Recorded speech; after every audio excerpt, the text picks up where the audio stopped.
Welcome back everyone, this is Mindy, and in today's video I'm going to be creating a center picture window using the new Heart Window add-on. I'm going to start you off by taking a look at the supplies that I'll be using, starting with cardstock, ballet slippers, cilantro, chili pepper, mermaid, white, wood grain, and a piece of acetate. For the dies, I have the center picture window and also the heart add-on.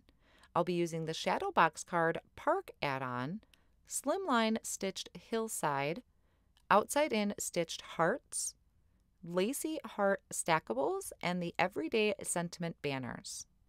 For stamps, I have special delivery, Snow Much Fun, and Den Sweet Den because I can't get enough of these cute little bears. I have the Conversation Hearts stencil, and for ink I have jet black, clear, cilantro, walnut, chili pepper, and guava. For additional supplies, I'll be using the Lawn Fawn white embossing powder, a craft pick, bone folder, tweezers, the liquid glue. I also have some low tack tape, a finger dauber, and some blending tools, and also my stamp chamois, and I have some copic markers that I'll be coloring my images in with. Now I've gone ahead and picked out the images that I want to use for my card, and I stamped them all out onto the Lawn Fawn white cardstock using the jet black ink, and I'm starting to color the bears. These are just one of my favorite things, and I will have all of the colors listed at the top of the screen like I usually do. Now for the bears, this was an interesting color combination I discovered and played with, and I've received some questions on. So for this particular one, I started with E35 as my darkest color, and I added that to the outside edges of the bear, and I also kind of defined the belly. I wanted it to look like a roly-poly belly. And then I added the E55, 53, and 51. So I did color the top portion of the bear, which I didn't need to on that full image, but I think it's always helpful to have it just in case my plans change. This piece I'm coloring right now is going to be added on top of the body of the bear, and it's going to be holding a heart. So I wanted to leave all that coloring in, and I like to just have those images colored in just in case. So this color combination I think is just really soft and almost kind of cuddly looking. It's a warmer tone, and I used it on all of the bears. Now this little one that looks like it's jumping, I also added that definition of the belly so that it looks like another little roly-poly bear. And I'm keeping the dark edges, keeping the shadow areas to the edges of the bear. So when I'm looking at an image, I try to pick first where do I want my highlights to be, and for me on these bears it's going to be the center. So that just means my darkest color goes on the outside edges. Now for this one, reaching up, I am having that highlight area be on the left hand side where it's reaching, and so its back side is going to have that darkest color, and then just blending out with the remaining markers that I have. For the muzzle of all the bears, I'm not going to do any shading to that. I am going to be just using an E41 marker to add a little bit of color difference to the bear. So no shading at all on there. And then for my owl, I decided for the head that the highlight area was going to be right down the center. So I started out with the darkest color, which was E79, and then blending out with 77 and 74. And I wanted it a little bit lighter in the middle, so I brought in the E71. So I'm using those same colors on the wings, and for the wings I'm doing a lot of flicking. So I'm not necessarily coloring, I'm just doing a flick of color, and that's going to make the edges a little uneven and a little makes it look like a feather more. Now for the body of the owl, I'm using E43, E41, E43, 42, 41, and 40. Then for the beak and the feet, I have YR09 and YR12. For the hearts, which I honestly always find so tricky to color in, I have RV85, 83, and 11. Now for some of the letters, I did them in a light pink and a light blue, and I just kind of picked and choose. It didn't matter how many of each. So I have BG10 for the light blue and R83 is for the heart in the center, and the light pink envelope is RV10. Now on the hat, I kept that highlight area to the center, and I have BG49, BG13, and 32. Now I did forget to color, I think the band on the hat and a couple other things, so I did that off screen once I kind of caught myself on that. Now I did also stamp this cute little bird and the wings that are going to kind of hang on the side, and this is off of the special delivery stamp set. I used B06, 04, 02, and 01, once again keeping the darkest color to the very outer edges and the lightest color to the center, which is going to match most of my other images. Once I have everything colored in, I'm going to take the coordinating dies, line them up over the images, and hold them in place with a low tack tape and run them through my die cut machine. Now you can use any type of low tack tape that you have, whether it's washi tape or a post-it tape, whatever you have will work perfectly. Now I'm going to work on die cutting. So this is one of the pieces out of the center picture window die. I die cut that from Ballet Slippers. This is another panel using white cardstock. And now I have my cilantro that I'm using that park add-on. And I did some hills and the tops of the trees. The tree I die cut from wood grain cardstock. And I also die cut a piece that die from the main center picture window out of the cilantro cardstock. And now I'm lining up that slimline stitched hillside. I thought it was just a lot easier that it'll match up with my card by die cutting it from that main panel first and then doing the stitched hillside. So I could have just showed you this to show you everything I die cut, but I thought it was best to actually see the dies and which pieces I was using from each set. So here's everything I have.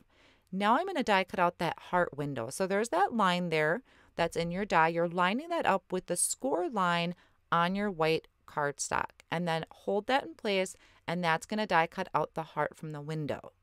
Now all my pieces are die cut. I'm going to work on my background. So here I bring in the trees, and this is why I like having everything die cut first. It helps me build my scene, and I might want to change things. Now you'll notice that the stencil is smaller than the piece of cardstock, which is where those trees come in. The trees are going to hide those edges that are not covered by the stencil. So I'm holding my paper to the stencil with some low tack tape and also taped it down to my work surface.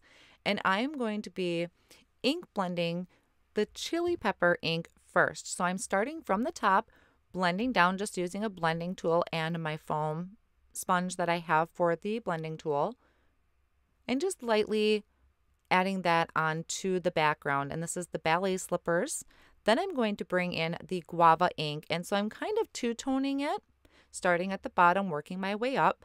Now, some of it you might not see, but I like to have it there just in case I decide to rearrange.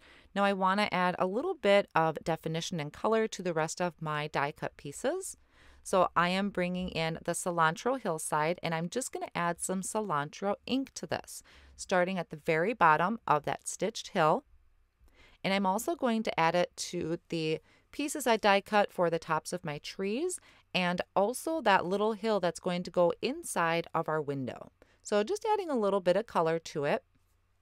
It helps make the images look a little bit more dimensional. Then I'll bring in the trees, and I'm going to be adding some walnut ink to the trees using a finger dabber. The finger dabber came in really handy because it works for small areas like this. So I didn't want the whole thing covered. I just want the very edges of the trees to have a little bit of extra color to them. Then I can move on to the actual assembly of the card. Now, with adding a scene to the center picture window, what I found to work best was to add everything before I fold it, as in this stitched hillside.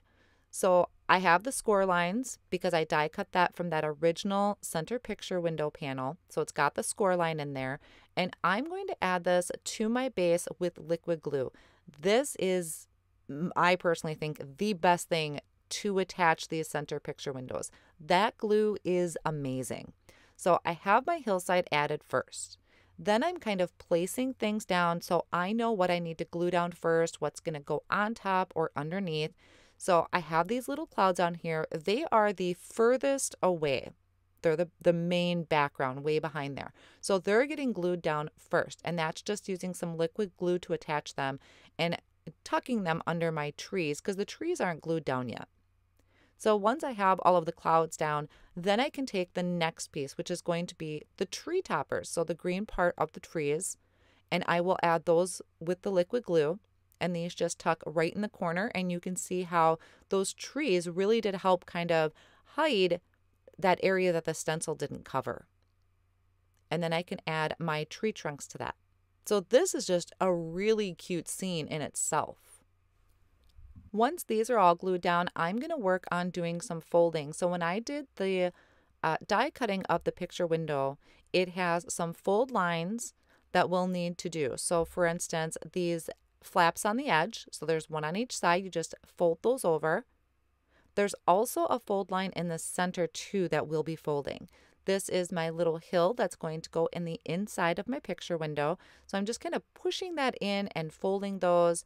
There's also the fold in the middle that I'm folding, and then I'm reinforcing those folds with my bone folder. I want to make sure they're really nice and crisp, and that'll just help my picture window kind of pop out a little bit more when you make those folds just really defined. And then folding in the middle there as well, right in the center of the heart. Then we can actually work on adhering this inside of our card. So we are only going to do one edge for right now. I'm just going to glue one side down. So once I have that lined up, I'm going to add liquid glue to just one side, one of the flaps. And I've used many different adhesives before with this. I've used double-sided tape and tape runner. By far, the liquid glue has been the best hold I have found.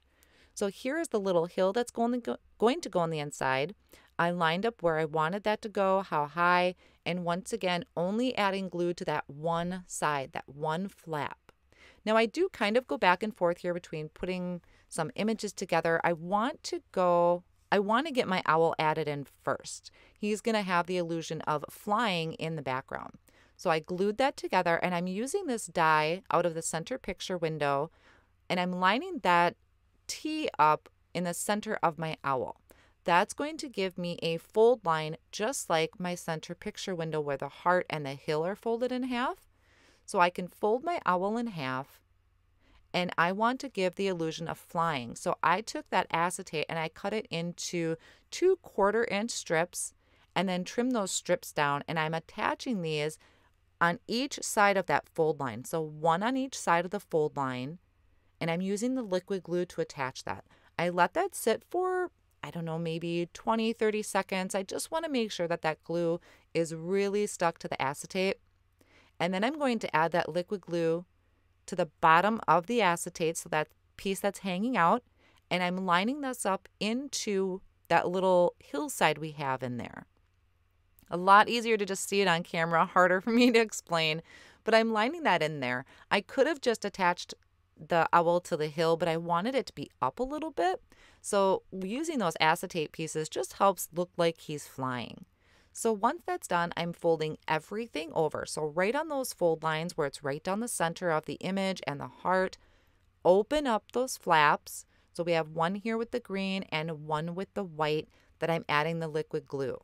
Now, one part I forgot to do was I didn't fold this middle piece. Remember, we attached everything before folding it, which is great, but I should have gotten this folded a little bit before adding that glue. So I just kind of worked it, and I'm going to fold this over onto my flaps, and I'm going to hold it here for a little bit, reinforce that line or that fold in the center of our card.